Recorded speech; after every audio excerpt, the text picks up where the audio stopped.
Trigger warning.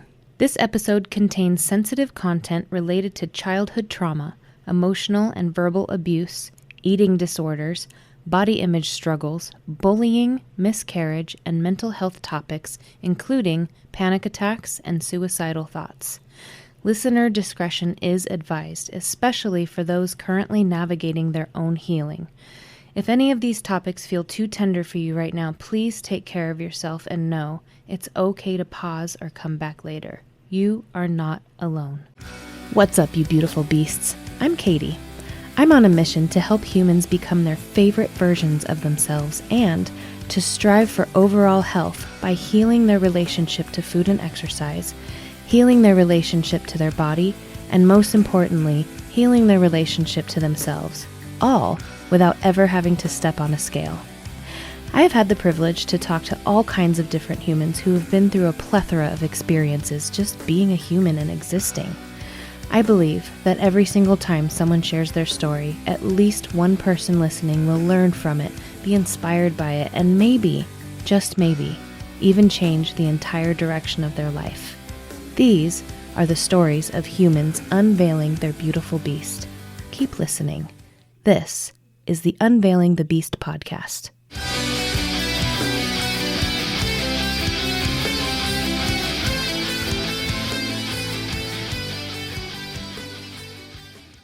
Hello, Coach Elaine.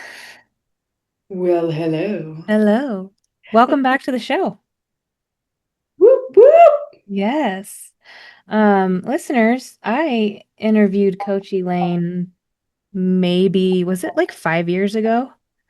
In Longer. the very beginning when this podcast was just like a little baby podcast. A little bump. Yeah. And today there's a little twist to this podcast episode because typically I interview the other person, but today, you want to tell them? Today, ladies and gentlemen, and everyone who doesn't identify with the binaries, we are today going to hear about the amazing being behind the beast. How it was formed, who this is, drum roll, about Katie Entrican. Let's go. That's me. So the way we're going to structure this, I'm going to read you guys verbatim my About Me story, which is on my website. I'll link it in the show notes so you can read along. And then Coach Elaine is going to ask me questions at the end because this is also her first time hearing my entire story. So, my palms are sweaty and I don't have my mom's spaghetti. But we're going to do this. So, are you ready? I have been ready. Today is the day. Yes. So excited. Let's do it. I'm Katie. My socks never match. I like to wear black and jokingly tell people it's because it's the color of my soul. But in reality, I've been wearing black most of my life. First, to rebel against my mean grandmother who told me little girls don't wear black. And also from the lifelong message that black is a slimming color, and I was always chubby. Dots connected. I have a big potty mouth, but feel that my usage of the word fuck is always perfectly aligned with what I'm saying when I use it. All these things come free with a smile, a gentle soul, a soul that has been deeply bruised, broken, and put back together 4,815,162,342 times. I read that number wrong, but that's okay. It's a lost reference. My kindness stays no matter what. I have a strong belief that everyone's going through something, and if I can be a light for at least one of these souls every day, mission accomplished. My problem is being a light for myself. When I was a tiny human, fresh out of toddlerhood, I had no problem waddling up to a stranger with a big toothy grin and an enthusiastic, "Hi!" At least that's what my mom tells me. I smile when she shares this memory, but for a long time I wasn't sure I believed her. Somewhere along the way, that fearless little girl faded. I don't know the exact moment I transformed into an extremely shy introvert, but I do know this. Growing up in a world that constantly told me my body was wrong made me believe I was wrong too. But before we dive into my story, let's get one thing straight. I'm not here to complain, and I wouldn't rewrite my past even if I could. There's the chills I was talking about. I just got them all up and down my arms. Every mental punch, every moment of doubt, every time the world made me question my worth, they all shaped me. They built the version of me that stands here today, doing the work I was meant to do. Without those struggles, I wouldn't have the same fire to help others break free from the chains that once held me down. The same layers that kept my beautiful beast buried beneath the weight of expectation and doubt. As far as I remember, nothing bad ever happened before I turned 7. Maybe it did, but if so, I was blissfully unaware, wrapped in the kind of childhood innocence that makes the world feel big and full of possibility.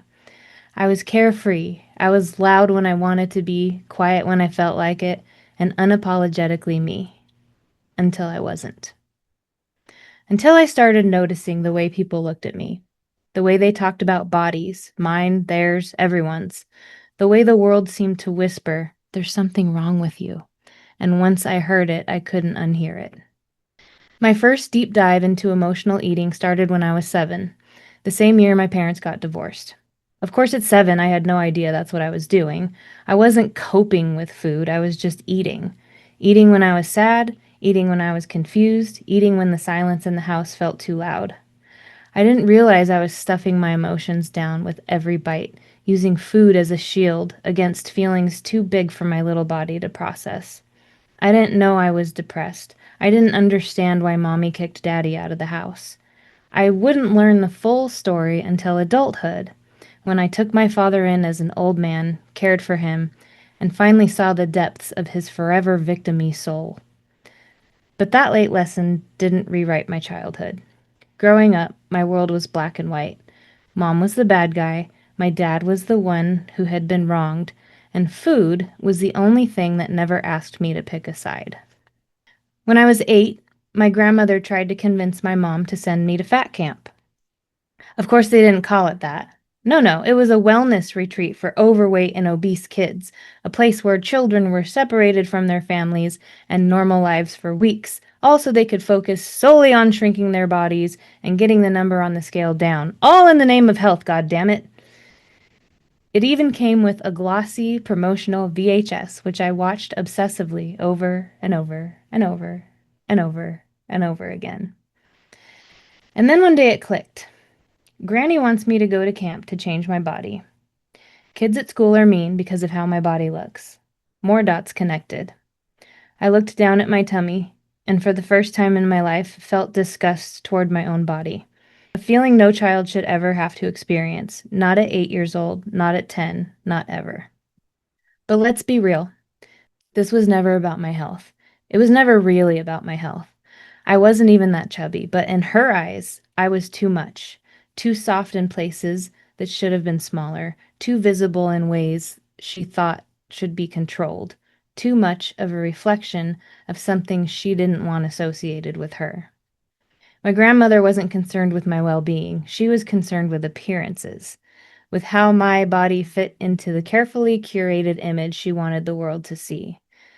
The way she looked at me, assessing, scrutinizing, felt less like love to me and more like an appraisal, as if my worth hinged on whether or not I could take up less space, as if my body was a problem that needed solving.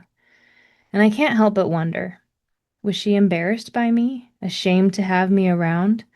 Did she see me as a child, or just a reminder of everything she had been taught to fear, a reflection of something she thought she needed to be fixed? Years later, I learned the truth.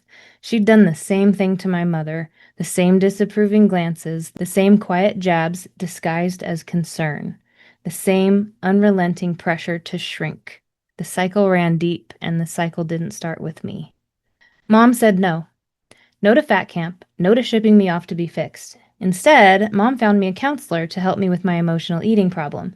But instead of diving into my emotions, The sadness, the confusion, the loneliness. Our sessions barely scratched the surface. There was no deep conversations, no real attempts to understand why I turned to food for comfort. Instead, it felt more like physical therapy, focused on correcting my anterior pelvic tilt because at that time, it made my tummy stick out. And if my tummy didn't look so big, I wouldn't look fat. And if I didn't look fat, I wouldn't feel bad about myself. And if I didn't feel bad about myself, then I'd be happy, right? At least that's how it felt, because in the counselor's eyes, the real issue wasn't my pain, it was my body. And since I was already starting to struggle with speaking up, my silence was mistaken for progress. My mom thought the therapy was working. While I was bullied at school, my biggest bully was outside of it, Granny. She would throw big holiday parties, filling the table with appetizers and treats, but I wasn't allowed to have any of it because, well, you don't need it. That sentence was always followed by her puffing out her cheeks, holding her arms far from her sides, exaggerating a fat body in the most mocking way possible. That's the best way I can describe it without actually showing you myself. That was the move. When my brother and I stayed with her for the weekend, the favoritism was blatant. My brother, who naturally resided in a smaller body, was given twice as much food as me because, well, you don't need it. If we went out to dinner, she'd scan the restaurant for fat people, point them out, and make that fat face again, as if their existence alone was something to ridicule. Needless to say, I hated going to Granny's house. She never said I love you. She never said, you're amazing just as you are, because in her eyes, I was never good enough. None of us were. When I was 10, I was fatter than my mom. She had just embarked on yet another round of disordered eating, this time fueled by phentermine, the so-called miracle drug that was supposed to melt the weight right off. I watched as she swallowed those little pills, her hunger disappearing along with the numbers on the scale, and I wanted that. I begged her to let me take them too, and because she didn't know any better, because she had Granny's voice echoing in her head, whispering that her daughter was too fat and somehow it was her failure, she took me to her doctor. And he handed my mom my prescription without a second thought. No hesitation, no concern that I was just a child, just a signature on a slip of paper. Phentermine and Pondamin, the two drugs that made up fen-phen, a weight loss cocktail that would later be banned for causing valvular heart disease and pulmonary hypertension. A drug that was wrecking hearts and lungs while doctors were handing it out like candy to desperate people looking for a fix. I was 10 years old. And this doctor, the one who had taken an oath to do no harm, put me on a drug that could have killed me. Because in his eyes, my size was a bigger problem than the risks. Because to him, and to so many others, being fat was the real disease. 2 weeks later, I had my first follow-up appointment. I stepped on the scale, 8 pounds down. The room lit up, smiles, praise, congratulations. No one asked how I felt. No one asked if I was dizzy or if my heart was racing or if I was struggling to sleep, because none of that mattered. All that mattered was that the number was lower. More dots connected. The smaller the number on the scale, the more praise I received. The more weight I lost, the more visible I became. It didn't matter if I was tired, if I felt weak, if I was learning to ignore my own hunger. What mattered was that I was shrinking. This was the moment the programming locked in. The moment I learned that smaller bodies were good, bigger bodies were bad, and that gaining weight was always a failure, always the result of eating too much and not having enough control. It didn't matter why a body changed. The only thing that mattered was keeping it small. I didn't fully grasp just how fucked up this was until I started writing it out, but here's the truth. This was never just about me. This is generational, systemic, a cycle passed down like an inheritance nobody asked for. That same year, my mom lost her job, not because of her work performance, but because she made the decision to stop dating her boss's brother, whose alcoholism was hitting its stride. Her boss threw a hissy fit, found an excuse to fire her, and that was that. Looking back as an adult, the whole thing was messy and sad and gross. My mom had actually been really good friends with her boss, but apparently friendship had limits, specifically the limit of acknowledging that a family member had a drinking problem. When she refused to play along, the friendship and her job were cut off.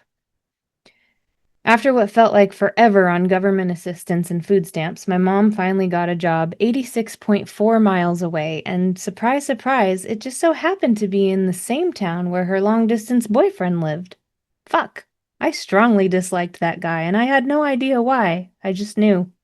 And now we were packing up and moving 86.4 miles from home to be closer to him. Blech. The destination, a tiny little town called Moorpark, population 29,000. Starting at a new school was brutal for the shy introvert I had become, fully aware that everyone was looking at my body and judging it, right? But if there was one skill I had mastered, it was hiding behind my smile in the imaginary conversations I had with people. I'd tell them, behind my clothes the secrets lie, behind my smile I softly cry. It was my silent plea to be seen past my tummy, past my goofiness, past the laughter I used to camouflage the pain. I had become a bona fide professional stuffer, and I'm not talking about my bra. I stuffed my feelings, my fears, my sadness, tucking them away beneath jokes and forced cheerfulness. I remember the first time one of my so-called friends pointed out the cellulite on my legs. Of course, back then I had no clue what the fuck cellulite even was, but she was pointing and laughing, and I finally asked what was so damn funny.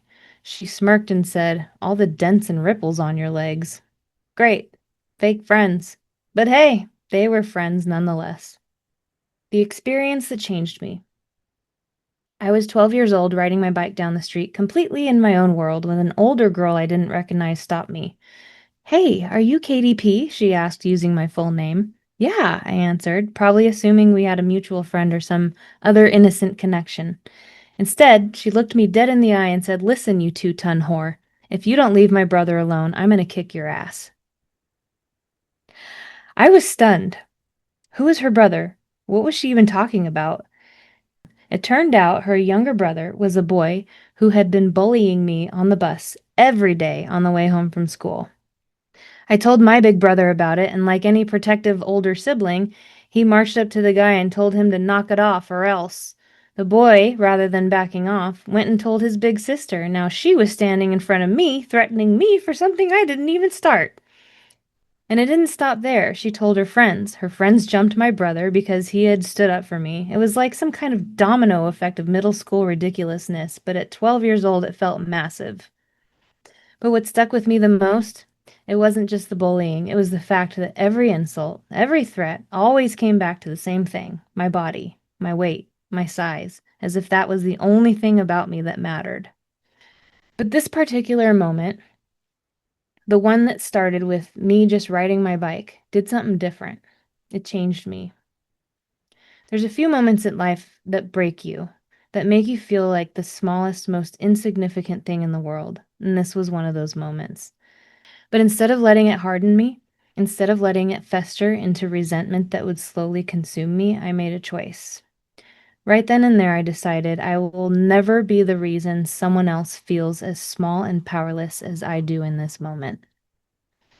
At first, that choice turned into chronic people pleasing.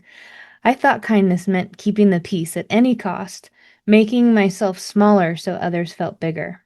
That mindset led me straight into an abusive relationship, one you'll read about later, because back then I didn't understand the difference between kindness and self-sacrifice. But now I know that real kindness isn't about being agreeable for the sake of avoiding conflict. It isn't about shrinking myself or letting people walk all over me. Now I choose to be kind in a way that has teeth, in a way that is intentional and carries strength, that refuses to let cruelty or indifference define me. Because when you've experienced what it's like to feel completely powerless, you understand how much impact power truly has. And I was determined to use mine for good, not harm. For a long time, I felt invisible, even when I was surrounded by people who were supposed to see me. I could be standing in a crowd of friends and still feel like a shadow, like I was just taking up too much space. There was this one time at the bus stop when I sat on an old wooden fence and it broke underneath me, not because of my weight, but because the wood was rotten. Did that stop the other kids from laughing, from hurling insults at me, from telling me that if I just stopped eating, I wouldn't have broken the fence? Of course not. Their laughter echoed in my head, carving out a space where shame would live for years. On another day, after hours of relentless bullying, I found myself on the school bus, watching as a girl made fun of someone else. Something in me snapped. I couldn't let it slide, not after the day I had. And when she got off the bus, I stepped in front of her and asked, "Why are you making fun of Susie Q?" She didn't hesitate, and she shot right back. "Get out of my face, you fat pig!" Before I even knew what I was doing, my fist had already met her face. It was the first time I'd ever punched someone, and the next day her mom showed up at school threatening to sue me if I ever touched her daughter again. And of course I said, "You can't sue me, I'm a minor." But what really gets under my skin the most is knowing that even to this day, that woman probably still thinks I was the bully, when in actuality it was the other way around. Not even the adults in my life got it right. My PE teacher once told me I was holding back another student I used to walk with on run days. His assumption was simple. I was in a larger body, so I had to be the problem, right? I wrote him a letter and told him exactly how I felt. To his credit, he did apologize, profusely. He even said my letter had changed him. And I held on to that. It was a tiny win, but in those days, a tiny win felt like a revolution. I had my first panic attack on the school bus when I was 13. And it was so intense they had to evacuate the entire bus just to get me off. The principal drove me home that day, and looking back, I think that was my body's way of saying enough. By the time I reached high school, I looked older than I was, like I was ready to graduate before I'd even started. Instead of bullying me, kids seemed to avoid me like they were afraid of me. Maybe it was the gothic makeup, the safety pin lined pants, or the way I carried myself, shoulders broad, arms a little buffish. I stood at 5'7.5", with a presence that warned people not to test me. I had learned how to build walls before I had ever built a real home. Between ninth and 10th grade, my family was homeless twice. Not in the way that left us on the streets, but in the kind of homelessness that robs you of stability. We didn't have our own house. We bounced from family to friends, catching sleep wherever there was room. My mom started dating a man during this time, and when he left for a business trip, he asked us to house sit. His trip got canceled, and we never moved out. Eventually, they got married. He became my second father, and they're still together today. While we lived in this house, surrounded by unfamiliar comforts, I found an unexpected friendship. I met my best friend Sean when I was 15 in a music chat room on AOL Instant Messenger. We bonded over lyrics and late-night conversations, sharing our own music and creating a safe space away from the chaos of real life. One day, my brother brought home an old friend of his, and I didn't recognize him at first. But when our eyes met, something shifted. I wasn't used to that kind of attention. You know, a boy looking at me. We went on a camping trip, and by the end of it, we were officially a couple. I was 16 when I fell into what I thought was love. What it really was? A slow unraveling of myself. He was the first person who wanted a serious relationship with me, and after years of being bullied and abandoned, I thought that meant something. But love shouldn't make you feel like you're walking on glass, waiting for it to shatter beneath your feet. It shouldn't leave you apologizing for things you didn't do, believing you were the problem when you weren't. It took me a long time to understand that, and even longer to believe that I deserved better. The first time I heard words spewed from his mouth that made me physically nauseated was also the first time I saw his temper. Something or someone had pissed him off that night, and with his words, he drew vivid pictures of violence, murder, dismemberment. As naive as I dismissed it as a bad day at work. Or maybe he was having a hard time at home. Or maybe he wasn't feeling well. Or maybe, well, that's how it always started. I always gave him the benefit of the doubt. In an effort to comfort him and calm him down without vomiting all over the backyard from his disgusting verbal images of bloody revenge, he interpreted my concern as a challenge to his intellect. He screamed at me for the first time and convinced me I was trying to make him feel stupid and that I was only making things worse. So what does a normal person do in this situation? Probably drag him out of the house, throw him into his car, and tell him never to come back, never to call again, and to completely forget about any possible future together. But what did I do? I apologized. I apologized for making him feel that way. I apologized for flaming the fumes. I apologized for being selfish. Naive was an understatement. After he left in fury, I snuck upstairs to my bedroom, collapsed on my bed, and sobbed. Not because of what he had done to me, but because I felt like a horrible human for making him feel that way. These feelings of guilt, blended with a hint of confusion, created two parts of the recipe that would become the essence of my life for 5 years. Looking back, I wish I could grab my younger self by the shoulders, give her a good shake, maybe even a slap or two, and scream, "Wake the fuck up!" But I can't. And maybe that's okay because despite all of it, I came out stronger.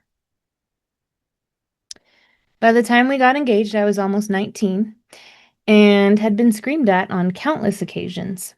Sounds like happily ever after, right?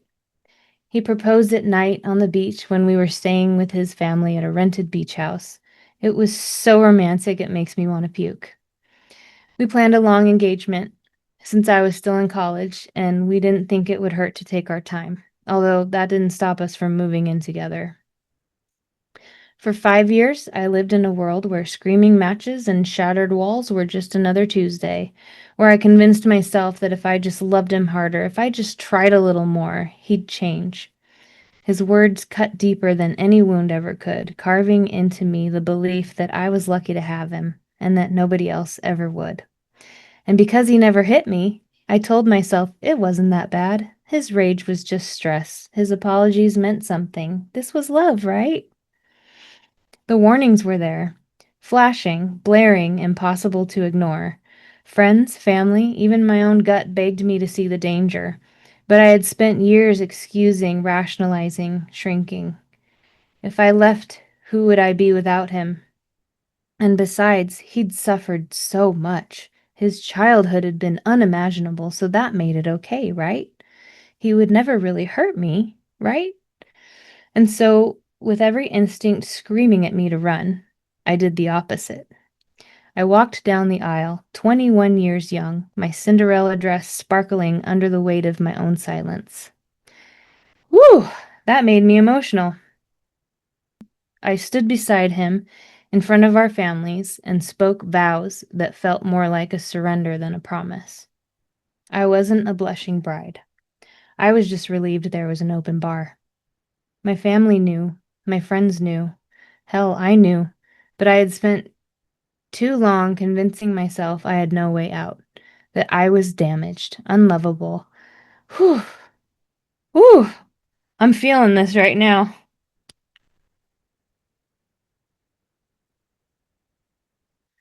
But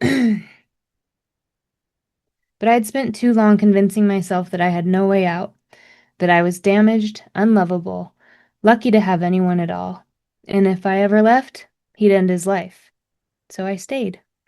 And damn, I was good at masking it, all behind a smile and meticulously crafted fake happiness. I don't know the exact moment it happened, but at some point I was lucky enough to see the truth. A, I was no longer me, and I didn't even know who me was anymore. And B, if I stayed, I would die. Maybe by his hands, maybe by mine. Maybe the realization crept in when he hurled a chair across the room, missing me but leaving a gaping hole in the wall of our rented apartment. Maybe it hit me when he called me a whore for eating his Hot Pocket.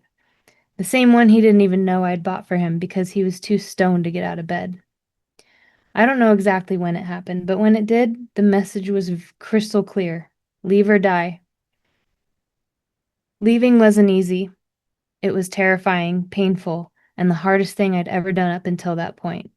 But it was also the most relieving because the truth is, I didn't just leave him, I saved me.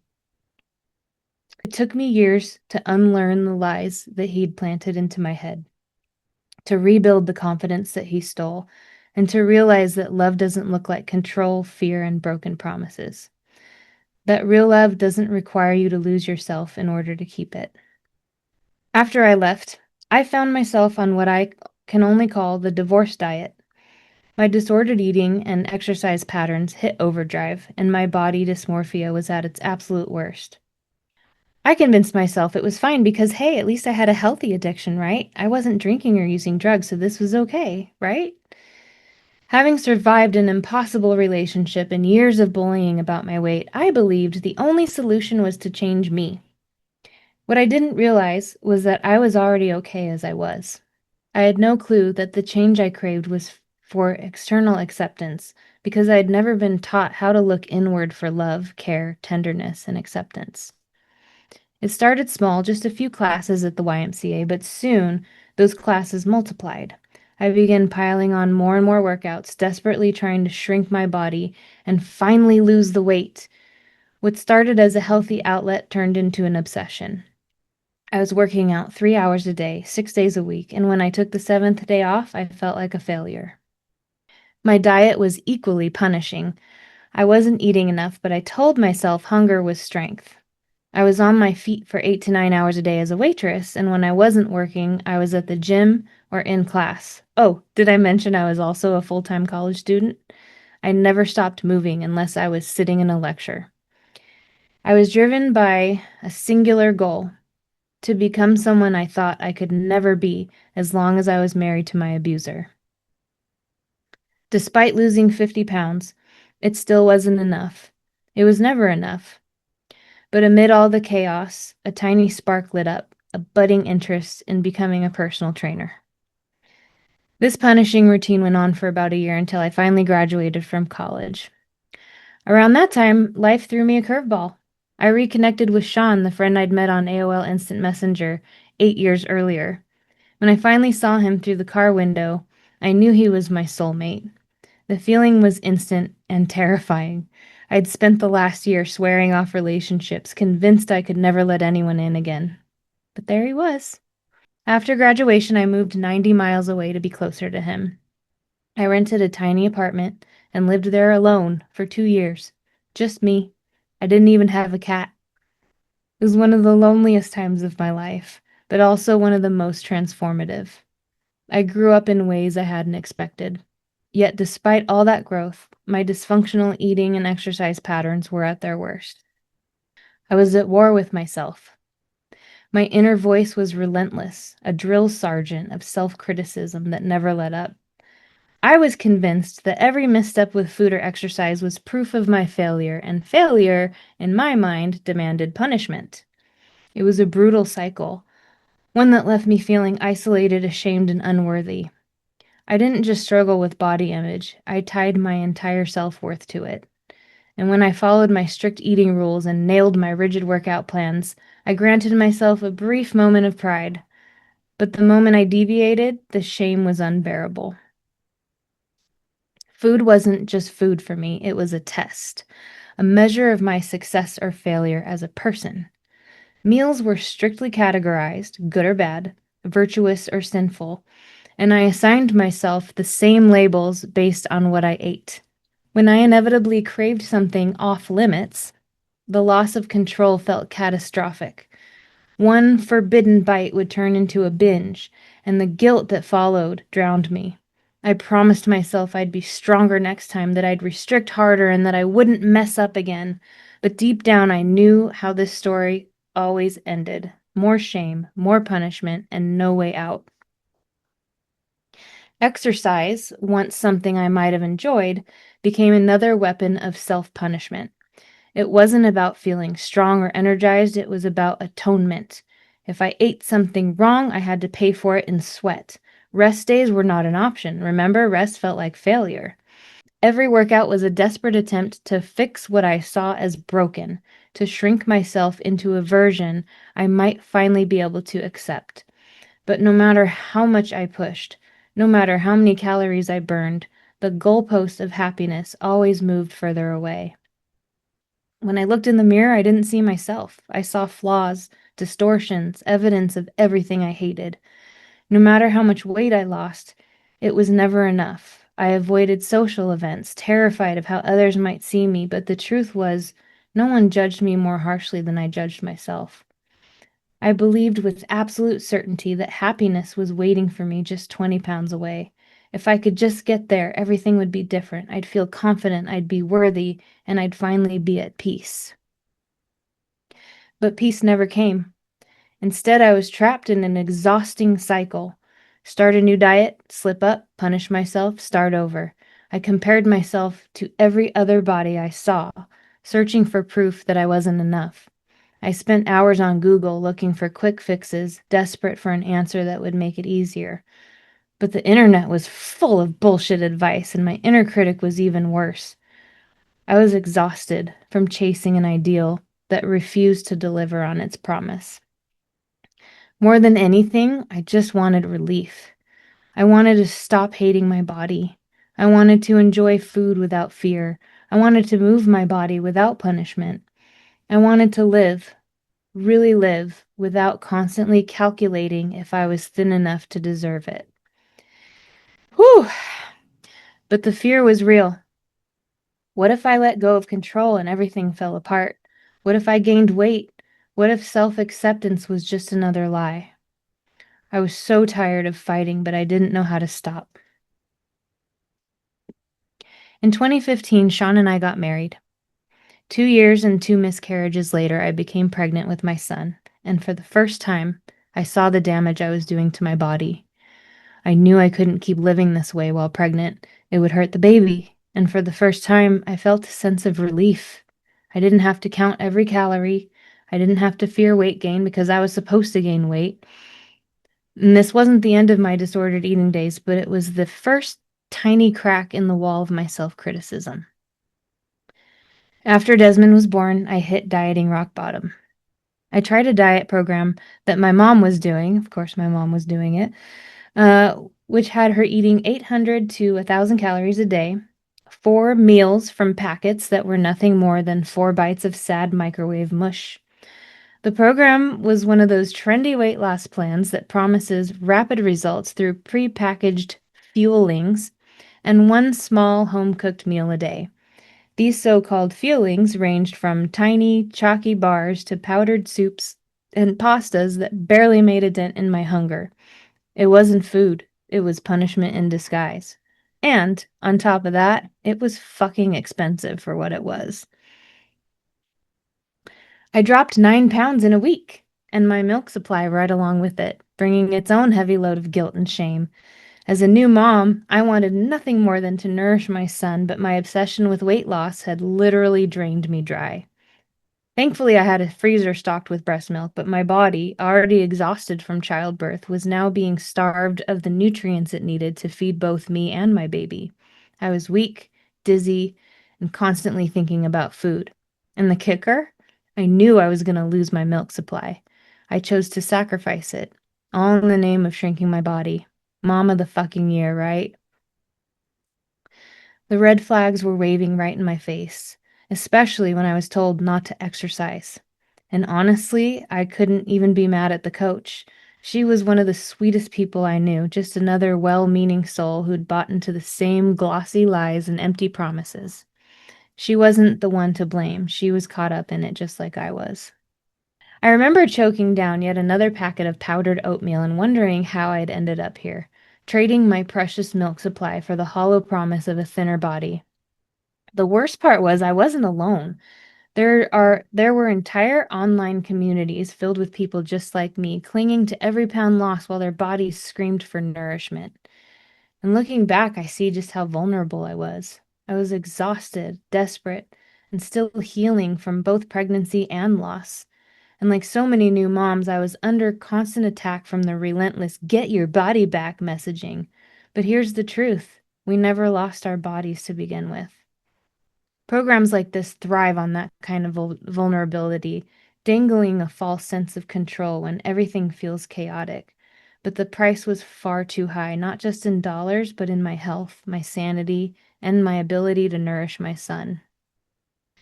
It took hitting rock bottom to finally consider that maybe, just maybe, after 27 years of dieting, the problem wasn't me. It was the dieting itself. That realization became the first step on my path to real healing, where food transformed into more than just numbers on a label, and my body became more than something to be shrunk. But even with that clarity, I was still completely lost. There wasn't even a fork in the road, just a vast, empty desert stretching out in front of me. What was I supposed to do now? How do you find your way when the path you've been on your whole life turns out to be nothing but a dead end? During this time, I went out to lunch with some old friends from high school. We'd always bonded over the latest diet trends, swapping stories about calorie counting and the newest miracle weight loss plans. But that day was different. In the middle of our conversation, one of them asked me 7 simple words that would change the entire course of my life. Have you ever heard of intuitive eating? At first, I wasn't sure what to make of it. I'd read so many diet books before, each promising freedom but delivering only more rules and restrictions. But something about the way she said it with genuine curiosity and a hint of peace in her own eyes made me listen. When I got home, I immediately ordered the book Intuitive Eating by Evelyn Tribole and Elise Reich. I started reading it the day it arrived, not expecting much. But what I found within those pages was nothing short of revolutionary. It wasn't just another set of rules to follow. It was an invitation to break every single rule that had been controlling my life. One of the things that drew me in was how the book wasn't just filled with feel-good advice. It was backed by solid science. It combined psychology, nutrition, and physiology to explain why traditional diets fail us and how reconnecting with our body's natural signals could lead to true, sustainable health. For someone who had been clinging to every diet rule and fitness myth, knowing there was research to support this approach made all the difference. For the first time, I began to question everything I believed about food, my body, and my worth. I started to unravel the lies that diet culture had whispered to me for years. The lies that told me that food needed to be earned, that rest was weakness, that my value was tied to my size. Intuitive eating became my lifeline. It taught me how to listen to my body's cues, how to approach food without fear, how to move my body in ways that felt good, not as punishment, but as celebration of what my body could do. I started to realize that my worth wasn't something to be earned through deprivation or discipline. It was inherent. It had been there all along. That lunch with my friend was the turning point, the moment I realized I could no longer sacrifice my health, my sanity, and my peace for a number on the scale. This was where my real healing began. It was the moment I decided I was done punishing myself, done with the toxic cycle, done believing that my worth was tied to my weight. It wasn't an overnight transformation. Healing rarely is. It took time, patience, and a whole lot of unlearning and unbecoming. But it was the start of something real, something healthy, something hopeful. And I've never looked back. And I'll be honest, I'm still healing. I believe healing isn't a destination, but an ongoing adventure. There are still days when the old voices creep in, when I catch myself in the mirror and I need to pause, breathe, and choose compassion over criticism. But I'm in a place now where I can hold space for those feelings without letting them control me. I'm at a point in my healing adventure where I can reach back and help others on their own path, offering them the tools, the support, and the understanding I wish I had earlier. Now, through coaching and personal training, I guide people toward healing their relationship with food, movement, and themselves, just like I did. Because if I can heal, anyone can.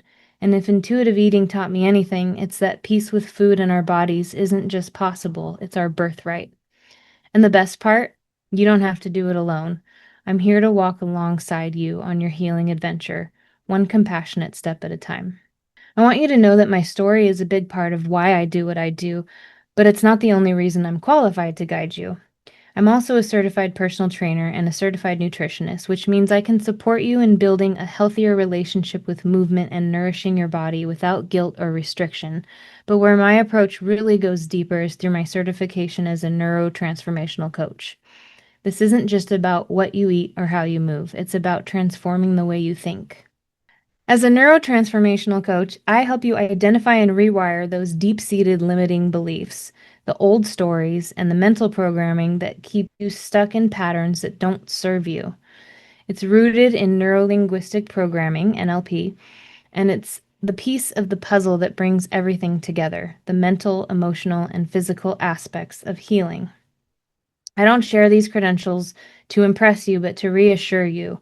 I want you to know that when you work with me, you're not only getting someone who has walked this path personally, but also someone who has invested in education and training to guide you with knowledge, empathy, and expertise. My coaching's not about quick fixes or surface level solutions. It's about deep, lasting change. It's about building a life where food feels easy, movement feels joyful, and self worth is no longer tied to the size of your jeans or the number on the scale. It's about creating a safe space for you to explore, to heal, and to grow at your own pace, in your own way. If you're ready to step off the exhausting treadmill of dieting and self criticism, if you're ready to find peace with food and finally feel at home in your own skin, I'm here for you. You deserve this. You deserve a life that isn't consumed by thoughts of calories, carbs, or whether you've earned your next meal. You deserve to unveil the beautiful beast within you, and I'd be honored to be a part of your health and healing adventure. The end. Thank you. Thank you. Thank you. I got chills because I can't even imagine. I don't even know how you put words to so many parts of your journey from being so young to where you are now, to give voice and express in words what you couldn't at the time, but to like be able to share that now. And I know you even get goosebumps yourself. It feels like hearing this story is part of the healing journey as well, Mhm. because there is so many layers of connection based on what you have shared that I'm sure not only myself, but many or everyone hearing this can relate to. Yeah. So thank you for sharing the hard, Mhm. the painful, the vulnerable,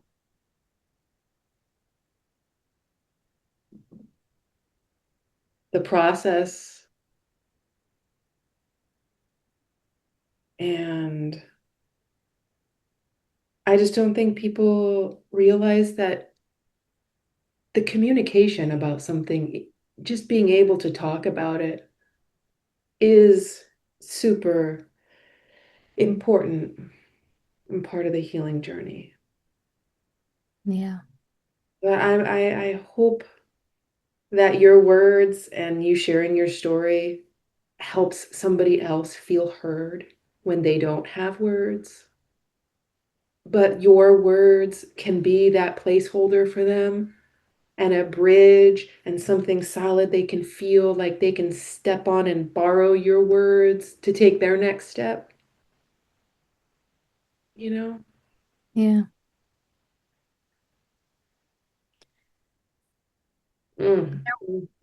How are you feeling? I feel good. That's the first time I've read the whole thing out loud. I've read it multiple times, you know. It took me a long time to write. And part of me sometimes was like, is this too long? Like most people, you go to an about me section on a website and it's like a paragraph. But one of the things that I teach all the time is we are made up of layers of programming and veils. You know, I talk about unveiling the beast. These are the veils that I'm talking about. And just as one single human being who's had their own life experience, they have their own layers, and their layers go this deep too. And so like, for me, keeping that in mind and then communicating with other people, I see, like, even though I don't know what the layers are, I see you are made up of layers and you're not just standing here as you are just because you decided one day this is who you're going to be. You are made up of all the layers of your life and all of your stories. And I went all the way back to childhood because that's where my not enoughness and too muchness started. So, I dare say it started even before you were born. yeah. You mentioned so beautifully how your mother and grandmother were part of the same pain. Mm-hmm. They did not do the healing journey in a way that could support you to change that cycle. Mm-hmm. And what adds a layer of this that I think is worth mentioning is just how women, women to woman, female to female harm and violence, right? If we look at how you were shaped in the womb and how your mother was shaped and your grandmother, and that you are the cycle breaker, thank goodness. Mm-hmm. But that kind of generational trauma was something you carried in. So, yes, you went back to your own first memories. And I personally believe you are not only reclaiming memories to heal and love and reclaim and create wholeness for yourself and more beauty and love and compassion and all of that.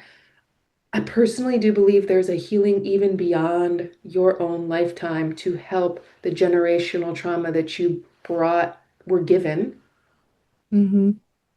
Um, may I ask a question? Yeah, of course. That's why we're here. From this place, if you, I mean, I don't even know, is your mother alive? Is your grandmother alive now? Uh, Granny died, and I'm glad you mentioned that because my mom is one of my clients. I was just going to ask. Oh my, Yeah. wow. And we didn't think it would work at first because we have, we butt heads and we have a really good relationship. And so we had to test it first. And somehow, maybe because it's the topic, we're able to separate mom, daughter, and coach client when we're together. Um, and it's so beautiful because she's read this story. She read it and she's probably read it multiple times. And I tell her that one thing I understand. So I saw this thing, it said, give your mother grace. This is her first time living too. And that like opened my eyes to her layers, right? And I tell her, I'm like, this is my story. And yes, you are part of who and what put me through that. But what I know about you is that you were doing the best you could, and you thought it was the best for me.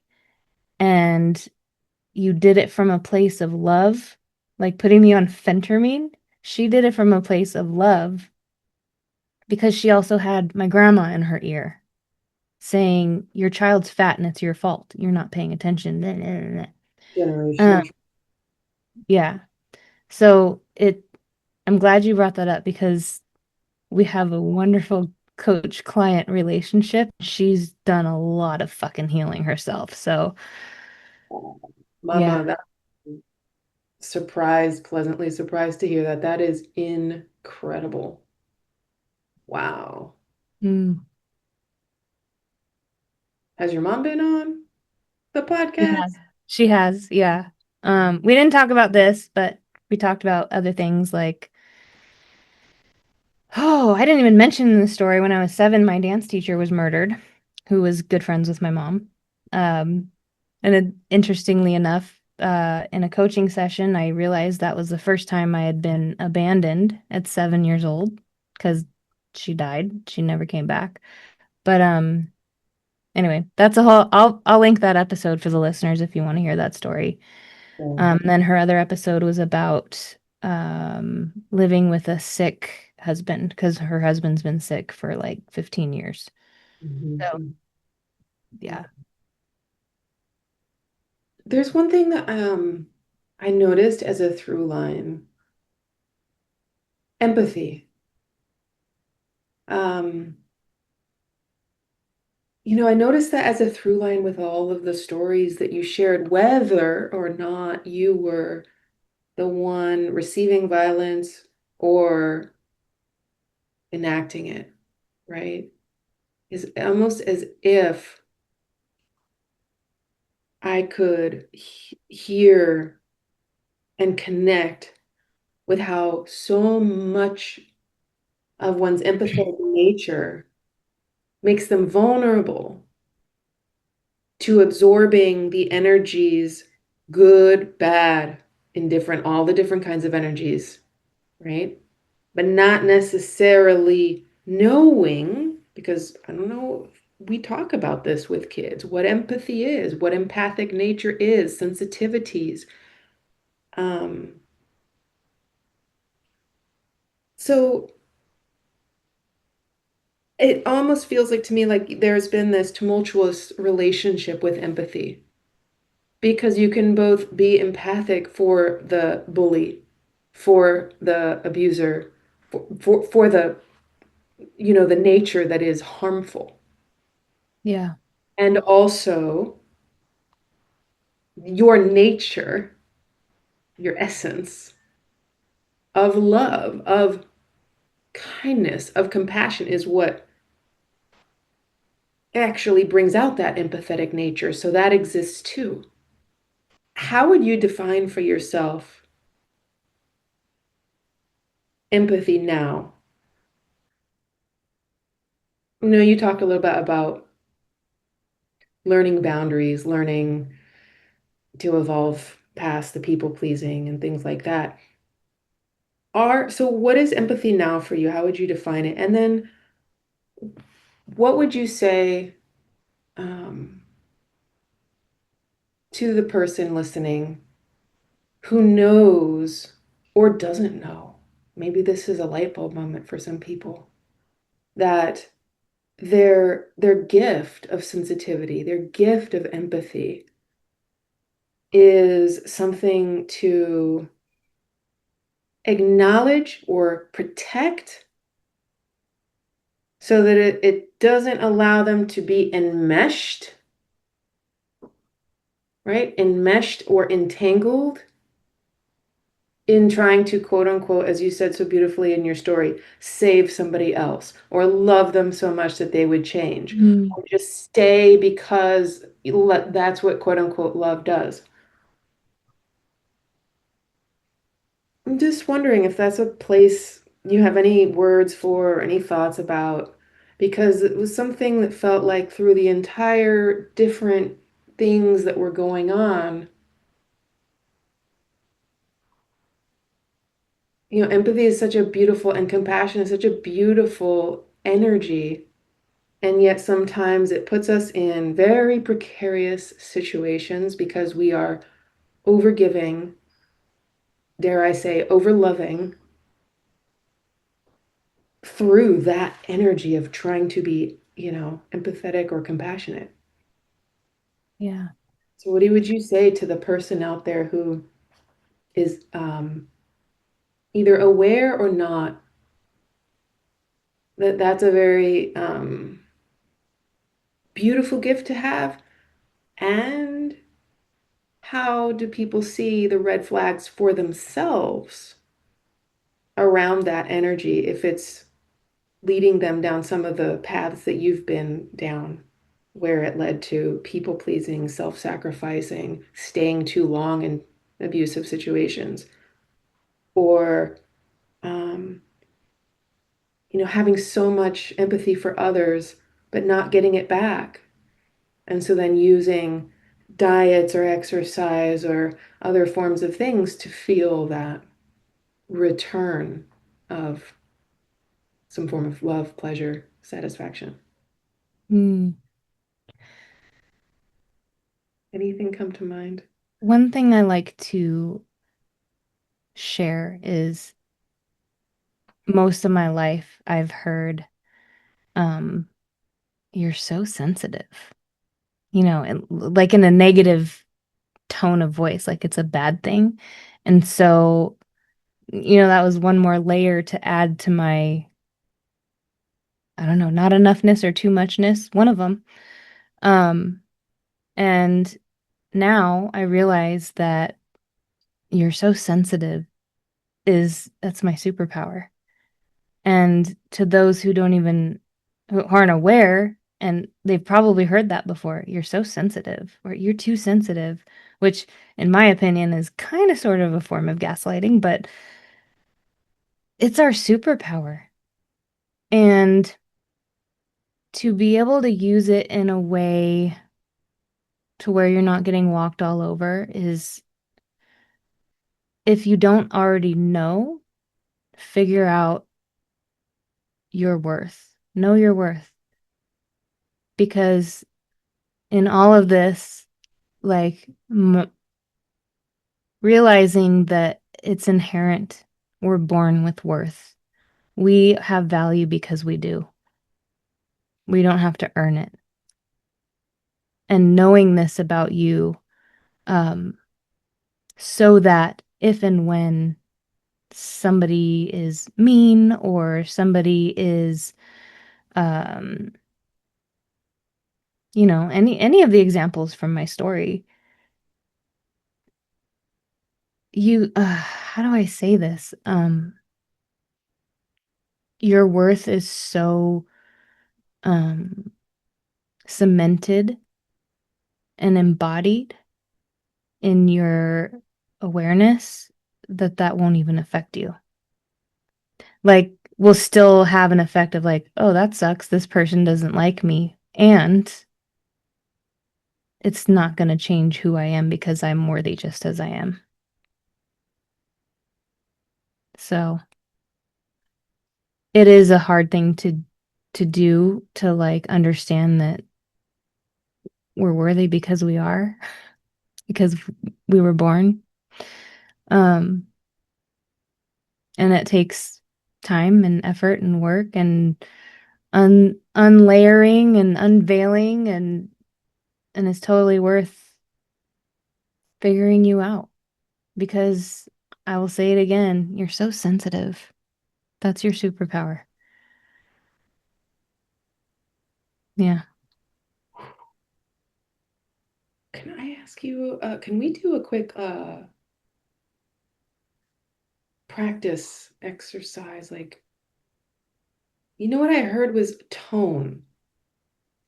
Can I ask you to say you're so sensitive coming from the bully tone, and then say you're so sensitive in a way that would be coming from a more acknowledging of the gift, a appreciation tone? Mm, Because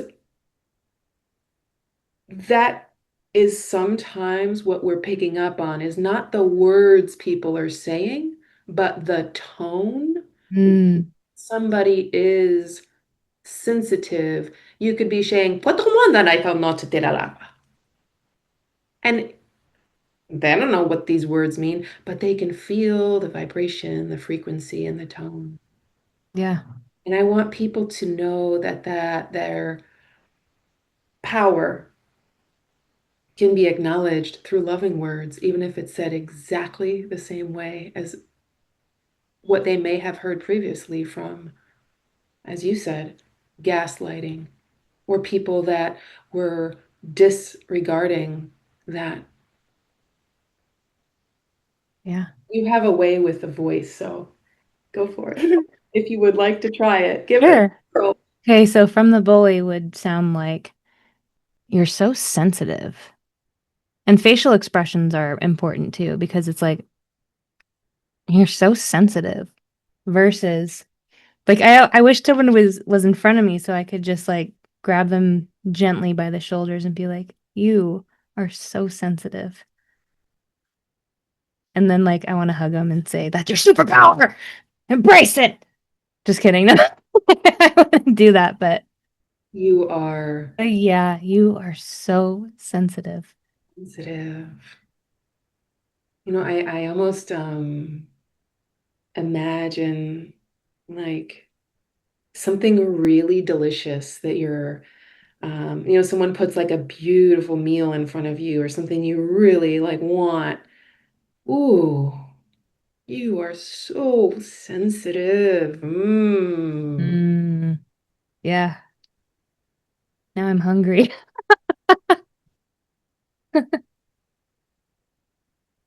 Yeah, wow. Okay, one last question. Okay. One thing that I love that you said was that healing is not a destination. And so and you said it is an adventure. Hmm. What's the most surprising thing that you have discovered about yourself on this adventurous path of healing? Mm. Honestly, the thing I'm circling back to is that I have value because I do. That took a lot of healing.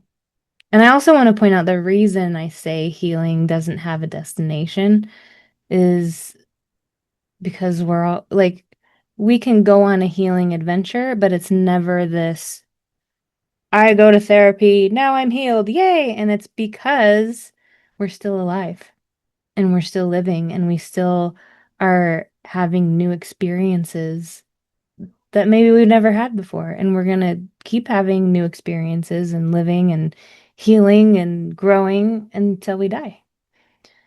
And so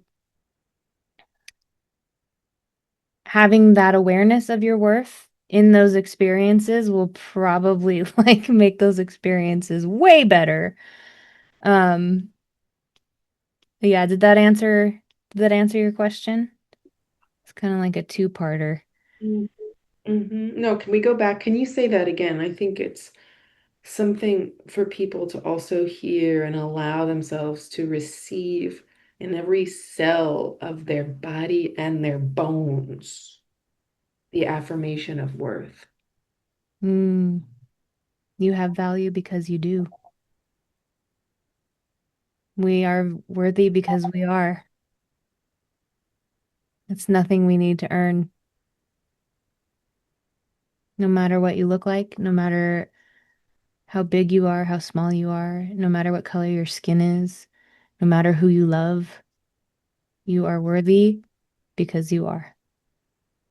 Period. Period. Wow. What an honor. What an honor. I bow Thank down. you for coming to my TED Talk. I'm sorry I interrupted you. I thank myself for being alive in this moment to listen to you share your story. Mhm. Thank you. I am so blessed to know you. Mm, thank you. And I feel like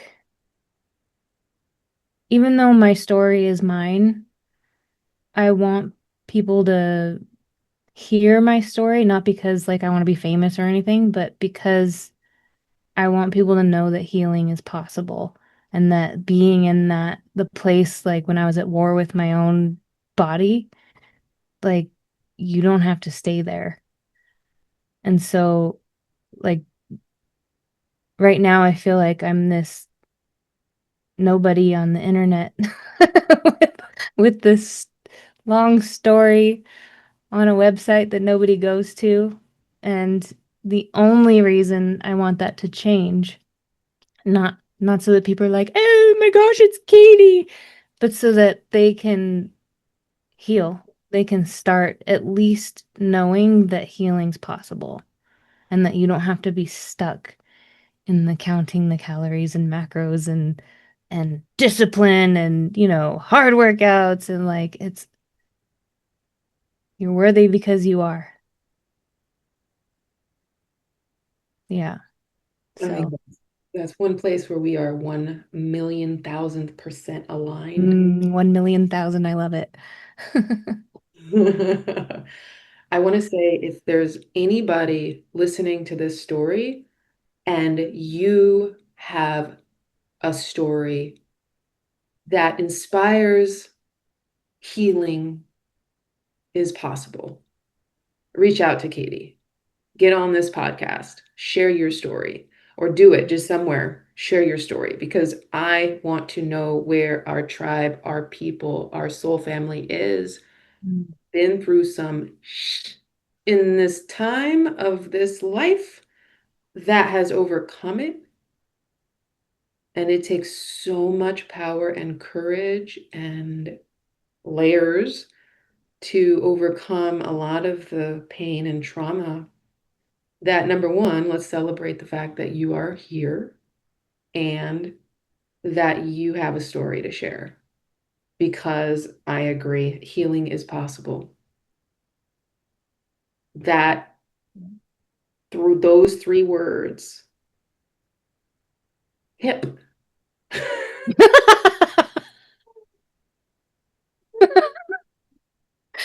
Hip, people, hip.